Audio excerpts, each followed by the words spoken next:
장로들과 대제사장들과 서기관들에게 버림받아 죽임을 당하고 사흘 만에 살아나야 할 것을 비로소 그들에게 가르치시되 드러내놓고 이 말씀을 하시니 베드로가 예수를 붙들고 항변하며 예수께서 돌이키사 제자들을 보시며 베드로를 꾸짖어 이르시되 사탄아 내들어 물러가라. 네가 하나님의 일을 생각하지 아니하고 도리어 사람의 일을 생각하는도다 하시고 무리와 제자들을 불러 이르시되 누구든지 나를 따라오려거든 자기를 부인하고 자기 십자가를 지고 나를 따를 것이니라. 누구든지 자기 목숨을 구원하고자 하면 잃을 것이요 누구든지 나와 복음을 위하여 자기 목숨을 잃으면 구원하리라. 사람이 만일 온 천하를 얻고도 자기 목숨을 잃으면 무엇이 유익하리요? 사람이 무엇을 주고 자기 목숨과 바꾸겠느냐? 누구든지 이 음란하고 죄 많은 세대에서 나와 내 말을 부끄러워하면 인자도 아버지의 영광으로 거룩한 천사들과 함께 올 때에 그 사람을 부끄러워하리라.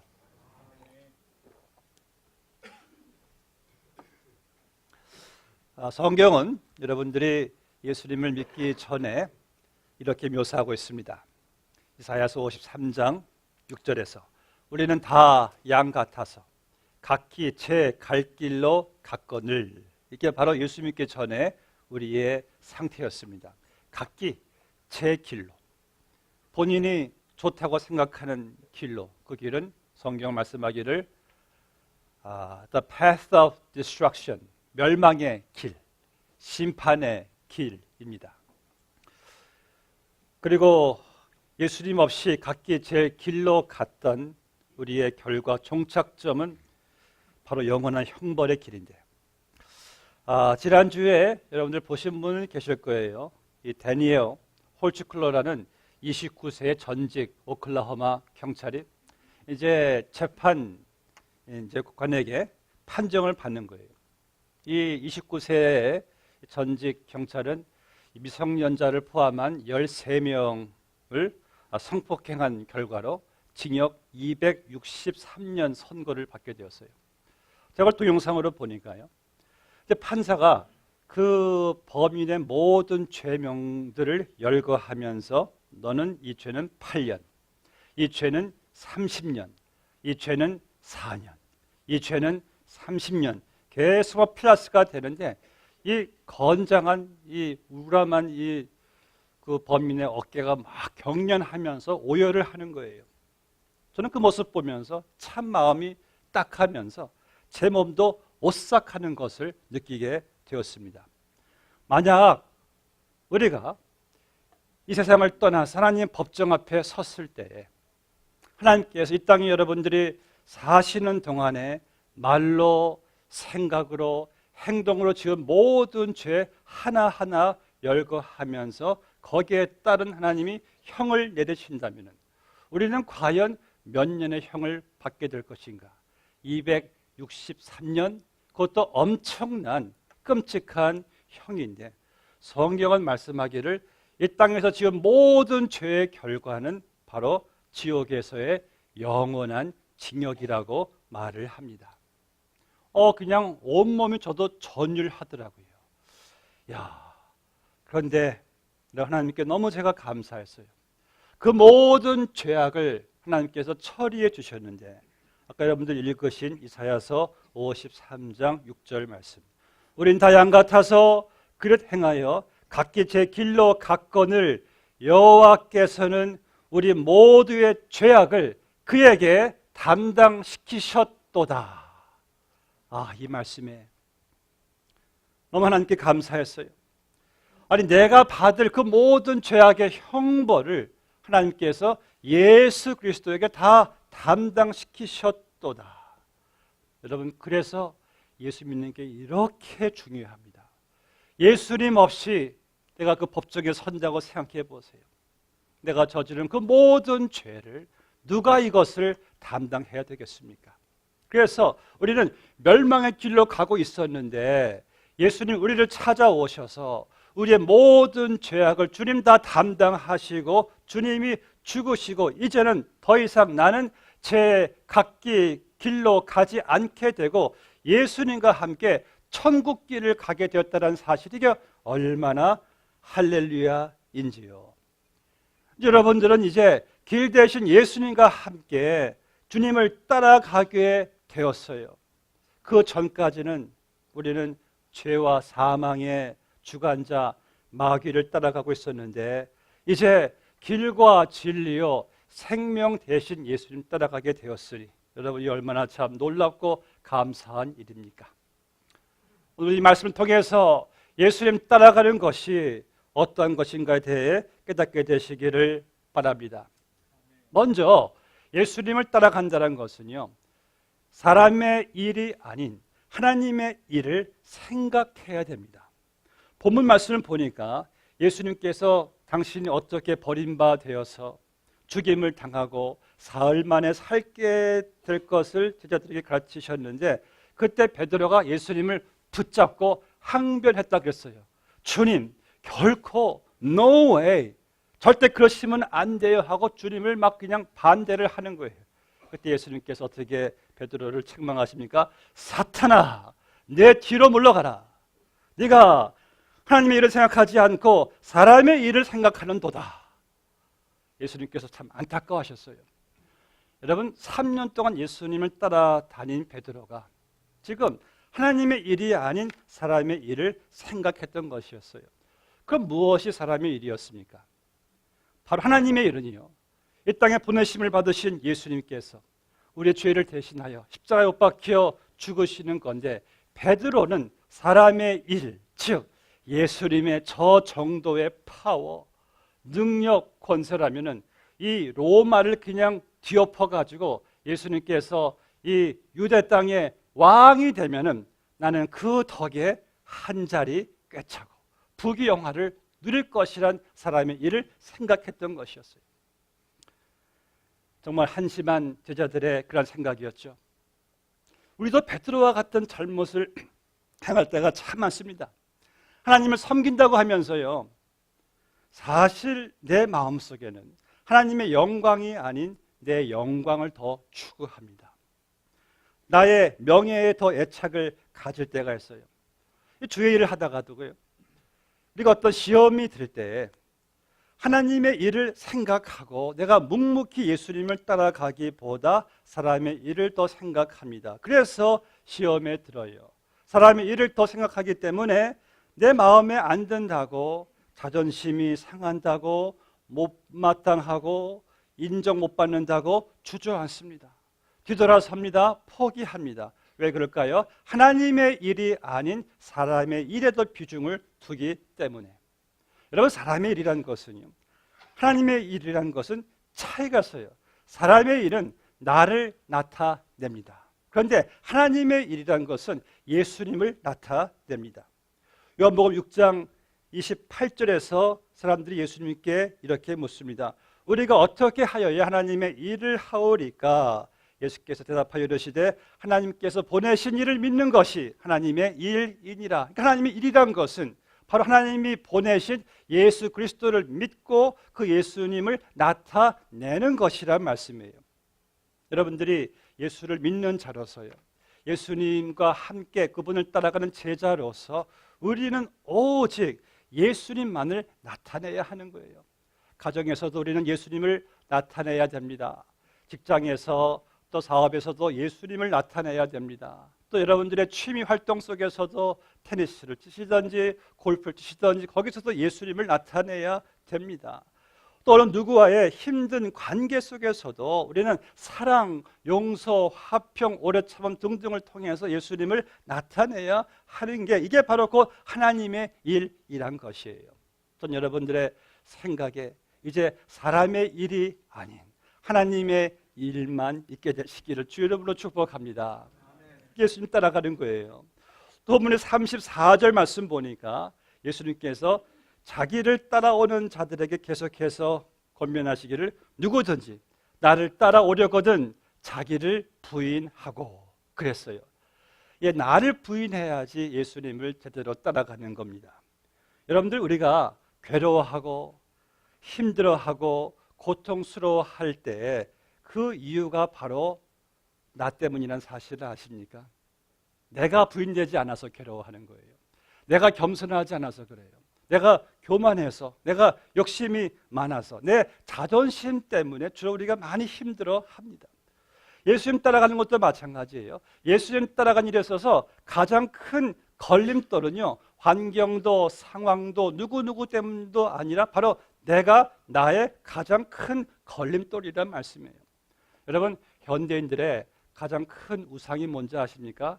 자기예요, 자기. 자기야, 그 자기 말고 바로 나란 자기예요, 자기. 내가 가장 큰 우상이에요. 이런 것에 가장 앞장서는 사람들이 주로 심리학자들입니다. 심리학자들의 책을 보면은 80, 90%의 대부분이 다 자기의 중점을 둬요. 자기를 높여라, 자기를 주장하라, 자기를 선전하라, 자기를 세워라, 자기를 찾아라. 다 나같이 자기에게 포커스를 두는 것을 보게 됩니다. 물론 자기를 소중히 여기셔야죠. 그런데 여러분, 자기를 너무 지나치 이기적인 모습으로 강조되면 그건 위험합니다. 여러분, 인류 최초에 아담과 하와가 범죄한 그 동기가 무엇이었습니까? 저 선악과를 먹으면 자기도 하나님처럼 될 것이다. 그것 때문에 선악과를 따먹었어요. 그리고 그 인류 조상의 아담에게 물려받은 바로 자기만을 아는 이기심이 우리의 DNA 안에, 우리의 죄성 안에, 옛사람 안에 있기 때문에 사람들이 그때부터 끊임없이 자기를 높이려고 하는 그런 유혹을 받는 것을 보게 되는데, 예수님께서는 그런 자기를 부인하라고 말씀을 합니다. 어떤 여자가요, 예쁜 꽃을 아주 값싸게 샀어요. 너무 기분 좋아서 꽃도 예쁘고 값도 싸고 좋으니까 옆에 있는 친구가, 꽃은 돈 주고 사는 거니? 나는 받는 것만인 줄 알고 있었는데, 하니까 그 애가, 너 공주병이구나 하니까 그 친구하는 말이, 공주도 공주병에 걸리냐? 정말 병원에 갈 심각한 공주병이에요. 그 어느 정신병동에 한 방에 두 환자가 지냈습니다. 어느 날 밤에 한 환자가 벌떡 일어나더니만 깜짝 놀라면서, 놀랍도다, 어제 하나님이 내가 인류의 구원자래. 옆에 있는 또 한 환자가 벌떡 일어나서 하는 말이, 내가 언제나 어제 그런 말 했냐? 이게 여러분, 분위기가 파악이 안 됩니다. 우리 사람들은요, 심지어 그리스도인들도요, 자기가 하나님인 줄 알고 착각하고 말하고 행동하고 생각하고 바랄 때가 얼마나 참 많은지요.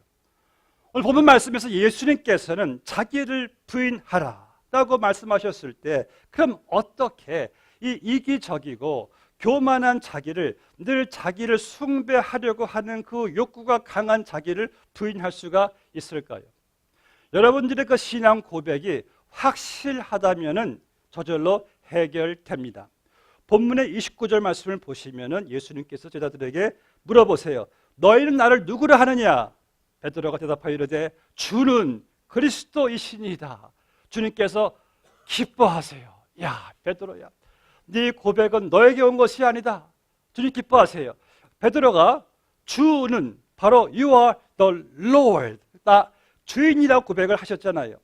이 고백이 진짜라면 여러분, 우리가 아는 사실은 내 인생의 주인은 내가 아니에요. 누굽니까? 예수님이세요.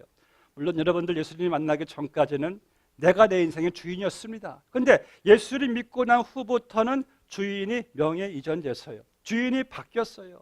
왜? 날 위해 십자가에서 피 흘려 죽으신 예수님께서 여러분들을 값주고 사셨기 때문에 이제는 주님이 내 주인이시기 때문에 이 사실이 확실하다면 나의 인생의 주인은 내가 아닌 겁니다. 여러분, 저는요, 이 사실이 얼마나 감사한지 몰라요. 만약 내가 아직까지 내 인생의 주인이라면 정말 여러분, 이거 끔찍하고 무서운 일이에요. 왜? 저는 제 인생을 책임 못 져요. 여러분들 줄 수 있습니까? 여러분들의 건강, 여러분들의 자녀 책임질 수 있어요? 여러분들의 사업, 여러분들의 운명, 미래 책임질 수 있어요? 우리는 책임 못 져요. 내가 책임졌다가 우리는 큰일 납니다. 한 치 앞도 모르는 내가 어떻게 내 인생을 책임을 지겠습니까? 그런데 감사한 것은 만왕의 왕 되신 예수님, 나보다 나를 더 사랑하시고 나보다 억만 배 지혜가 많으신 예수님께서 나의 인생의 주인 되신다는 것이 이게 얼마나 참 감사한 일이에요. 감사하시면 아멘. 그러니까 행여나 여러분들 혹시 내가 내 자녀의 주인 되려고 하지 마시고 내 건강에, 내 사업에, 내 교회 등등의 주인 되려고 하는 생각은 꿈에도 꾸지 마세요. 위험한 일입니다. 오직 주인은 예수님 한 분밖에 없다는 사실을 믿으시기를 바랍니다. 근데 이 세상은요, 세상의 철학은요, 계속해서 우리에게 내가 주인 되라고 속삭입니다. 마귀도 그래요. 네가 주인이라고 유혹을 해요. 이 예수님 당시, 초대교회 당시는 이 로마가 압제하고 있을 때 로마 황제가 주님이었어요. 그래서 그 이유 때문에 많은 그리스도인들이 순교당했어요. 왜? 그들에게는 로마 황제가 주님이 아니라 예수님만이 주님이시니까. 그러나 우리 시대의 가장 강력한 우상은 로마 황제가 아니라 바로 나라는 황제입니다. 그럼 여러분, 내가 주인입니까? 아니면 예수님이 주인이십니까? 내 인생의 주인은 내가 아닌 그리스도이십니다. 이것이 확실하면은 여러분들은 이제 내 이기심을 넘어설 수가 있습니다. 내 욕심도 넘어설 수가 있습니다. 나의 이기심, 나의 자존심, 자아를 넘어설 수가 있습니다. 혹시 여러분들 이 시간 내 삶의 주인이 아직까지 나라면은 이 자리에 떠나시기 전에 우리 주님께 양도하시고 마음 편하게 떠나시기를 주의 이름으로 축복합니다. 34절 말씀에서 예수님께서 또 말씀하시죠.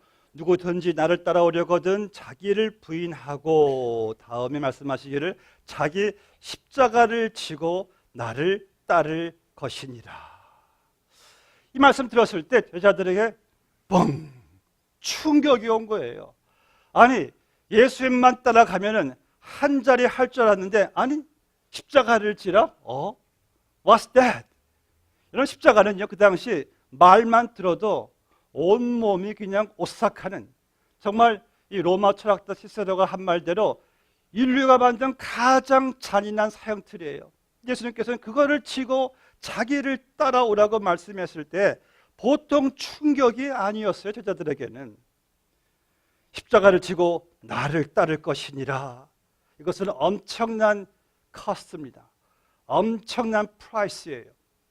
그럼 자기 십자가를 지라 말씀은 어떤 말씀이에요? 적어도 두 가지가 여기에 포함되어 있습니다. 첫 번째는 무엇입니까? 하나님의 뜻을 쫓으란 말씀이에요. 겟세마네 동산에서 예수님께서 십자가를 앞에 두시고 기도하셨죠. 주여, 할 수만 있으시거든 이 십자가의 고난의 잔을 내게서 좀 지나가게 하옵소서 하오라. 내 원대로 하지 마옵시고 아버지 원대로 하옵소서. 그래서 십자가란 의미는 하나님의 뜻이란 의미예요. 예수님께서 십자가를 지란 말씀은 이제는 나의 뜻이 아닌 하나님의 뜻에 초점을 두고 예수님을 따라가란 말씀인 겁니다. 제가 예수님 따라갈 때 항상 여러분들 경험하죠. 내 뜻과 하나님의 뜻이 항상 이게 상반될 때가 있어요. 그때마다 내 뜻을 내려놓고 십자가를 지라는 것은 아버지의 뜻을 쫓아가란 말씀이 되겠죠. 내 뜻을 내려놓고 하나님의 뜻을 선택하라는 말씀이 자기 십자가를 지란 말씀이에요. 한 실화 이야기입니다만, 칠흑같이 캄캄한 그 바다에 큰 군함 한 대가요, 아군 진영으로 들어가고 있었어요. 이 한 치 앞도 안 보이는 캄캄한 그런 바다에 근데 앞에서 불빛이 보입니다. 이 군함의 이제 함장에 이 신호를 보내요. 지금 충돌 위험이 있으니까 그대 배를 15도 서쪽으로 비키시오. 또 그쪽에서 또 신호가 왔어요. 당신의 배를 15도 동쪽으로 비키시오. 함장이 화가 났어요. 내가 함장인데 저게 누구길래 나한테 명령을 해? 또 함장이 또 다급하게 신호를 보냈어요. 나는 함장이다. 신호가 또 오는 거예요. 나는 2등 수병임. 더 화가 치밀어요. 일개 2등 수병이 나에게 비켜 또 함장의 신호를 보냈어요. 이거는 보통 배가 아니다. 이건 전투함이고 나는 함장이니 네가 비켜 하니까 또 신호가 또 와요. 여기는 등대입니다. 여러분 누가 비켜야 될까요? 등대가 비켜요? 아니면은 함장이 그 전투함이 비킵니까? 우리 예수님의 제자들은요, 어떤 경우에서더라도 내가 전투함의 함장이라고 뽐낼 것이 없습니다. 인간이 고집하고 계속 자기 뜻대로 가면은요, 암초에 부딪혀서 파멸하게 됩니다. 우리는 주님의 뜻 앞에서는 나를 양보해야 합니다. 그것이 자기 십자가를 지고 예수님을 따라가는 거예요. 두 번째로 예수님께서 자기 십자가를 지라고 말씀한 것은 주님과 함께 고난을 받아야 할 것을 이제 의미하고 따라오란 말씀이에요. 근데 오늘날이요, 예수님과 천국을 좋아하는 사람들은 많은데 이 땅에서 자기 십자가를 지고 예수님 따라가는 사람들은 적습니다. 예수님께 축복받고 싶어하는 사람들은 많은데 주님과 함께 고난 받기를 좋아하는 사람은 적습니다. 예수님의 그 기적에 경탄하는 사람들은 많은데 십자가의 고통과 수치를 함께 하려는 사람들은 또 적습니다. 이 토렌스나 얼바인, 플러튼 그런 도시에 사는 한인 이 그리스도인들의 이 특성이 있다고 합니다. 맞는지 모르겠어요. 이런 말을 해요. 그 한인 성도들의 그 특징이 어떻게 하면은 좀 더 삶을 즐기고 더 쾌락을 누리면서 편하게 예수 믿고 교회 생활할 수가 있을까가 특성이래요. 근데 저는 다 그 지역만이 아니, 이것이 대체적인 그리스도인들의 모습 같아요. 신앙이란 것이 어떻게 하면은 좀 덜 희생하면서 편한 거리를 두고 예수를 따라갈 수가 있을까가 아마 전 세계적인 통계적인 모습이 아닌가라는 생각을 해보게 됩니다. 근데 오늘 본 말씀은 거기와는 정반대 말씀을 주님께서 하시는 거예요. 나를 따라오려거든 자기를 부인하고 십자가를 지고 따라오는 말씀, 상당히 것은 엄청난 대가를 주님께서 요구하시는 것 같습니다. 신앙생활을 해보니까요, 정말 복된 감사한 의미 있는 것은 바로 예수님과 함께 고난 받을 때더라고요. 왜요? 예수님과 함께 고난을 받게 되면 주님 다시 오실 때에 얻게 될 영광과 상급이 너무 크기 때문에 이 사실을 로마서 7장 17절에서 이렇게 말씀하십니다. 우리가 그와 함께 영광을 받기 위하여 고난도 함께 받아야 될 것이라 생각건대 현재 고난은 장차 우리에게 나타날 영광과 좋게 비교할 수가 없도다. 할렐루야. 여러분, 우리가 고난이 이제 받는데, 우리가 구원을 받는 데는 여러분들 치러야 할 대가는 이제는 없어요. 내가 구원받기 위해서 치러야 할 고난은 없습니다. 왜냐하면 예수님께서 다 치러주셨기 때문에 우리가 이 엄청난 구원을 예수님께서 엄청난 희생의 대가를 치르셔가지고 우리를 구원해 주시고 우리는 그저 그 구원이란 것을 공짜 선물로 받은 거예요. 참 공짜 선물 아주 파워펀 여러분 기억이 납니다. 공짜로 받은 이 선물 얼마나 큰 은혜입니까? 그런데 여러분 이거 아십니까? 그런데 공짜로 구원받은 우리가 예수님을 따라가는 데 있어서는 보니까 공짜가 없더라고요. 내가 치러야 할 대가가 있습니다. 여러분들이 예수님을 닮아가는 데 있어서 우리가 치러야 할 고난이 있어요. 예수님께서는 여러분들을 당신의 제자로 만들어 가시기 위해서 어떤 어려운 환경과 상황을 통해 훈련시키시고 연단시키신다는 사실을 우리가 아셔야 됩니다. 그래서 그런 고난이 올 때 우리는 기쁘게 감수해야 돼요. 왜? 이 고난을 통해서 내가 그리스도의 제자로 만들어가는 과정이고 이 고난이 내게 훗날 상급이 되기 때문에 여러분, 하늘의 이 주님께서는 영광스러운 면류관을 주시기 위해서 여러분들을 고난에 동참하게 하십니다. 예수님은 때로 여러분들을 데리고 높은 산에 오를 것입니다. 우리 거기도 따라가야 돼요.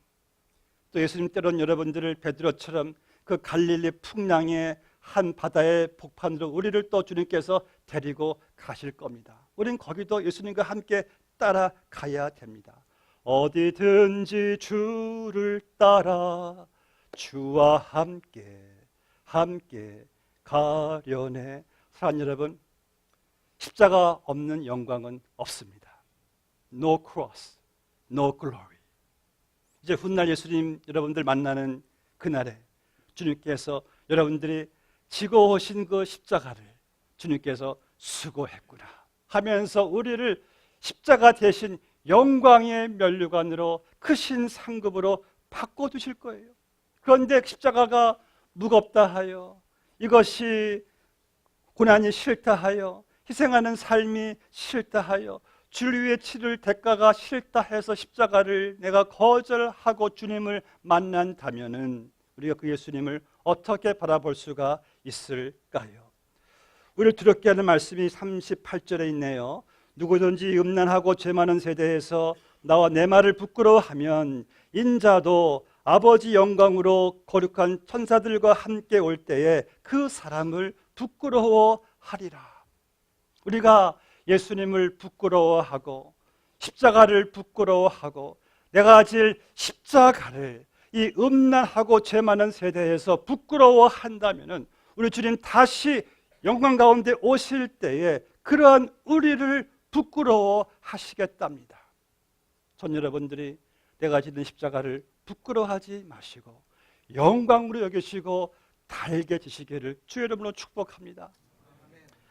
애플사의 최고 경영자인 스티브 잡스가 병상에서 임종을 앞두고요 남긴 글, 최근에 많은 사람들에게 일깨움을 주고 또 감동을 주고 있는데, 그가 죽어가는 병상에서 이런 글을 제가 요약해서 이제 읽어드리겠습니다. 나는 사업계에서 성공의 정상에 도달했다. 그러나 이를 떠나서 내게는 기쁨이 없다. 지금 이 순간 병상에 누워있는 나의 평생을 회고하니 내가 그토록 자랑스럽게 여겼던 주위의 갈채와 막대한 부는 임박한 죽음 앞에서는 별것이 아닐 만큼 무의미해진다. 하나님의 손길과 죽음이 다가오고 있음을 느낄 수 있다. 지금 내가 병상에 누워서 이제야 깨닫는 것은 배 굶지 않을 정도의 부만 축적하면 더 이상 돈 버는 일과 상관없는 다른 일에 관심을 가져야 한다는 사실이다. 그건 돈 버는 일보다는 더 중요한 뭔가가 되어야 한다. 논스톱으로 부를 추구하면 결과적으로 나처럼 삐뚤어진 인간이 될 수밖에 없다. 평생 내가 버려들인 재산은 가져갈 도리가 없다.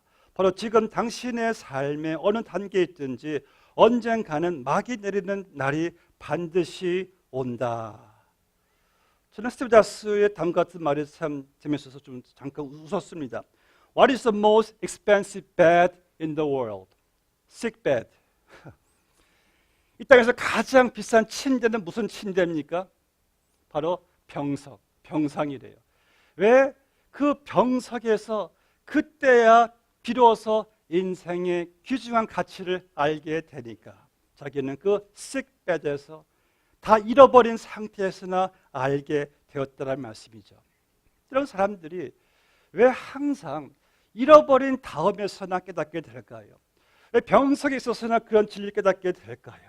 전 여러분들이 스티브 잡스보다 병석 전에 그 사실을 깨닫게 되시기를 주의 이름으로 축복합니다.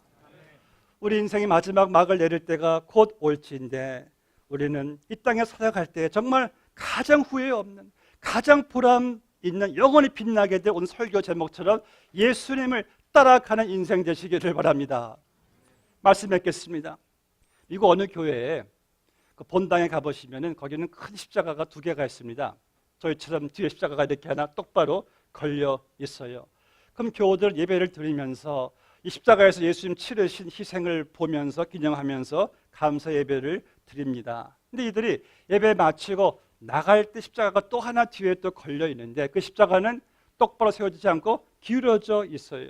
왜? 나가면서 이제 내가 십자가를 지고 나가라는 말씀이에요.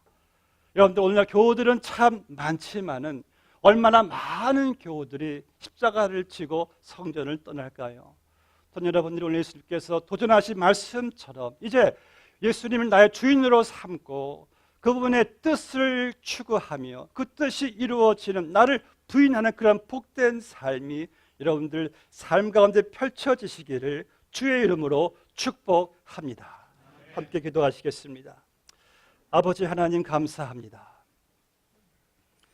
나를 위해 십자가에서 엄청난 희생을 치르시고 나를 구원하시고 이제 나에게 하늘의 영원한 복된 상급을 주시려고 우리에게 십자가를 지게 하시니 주여 참으로 무한 영광 감사 찬송일 뿐입니다.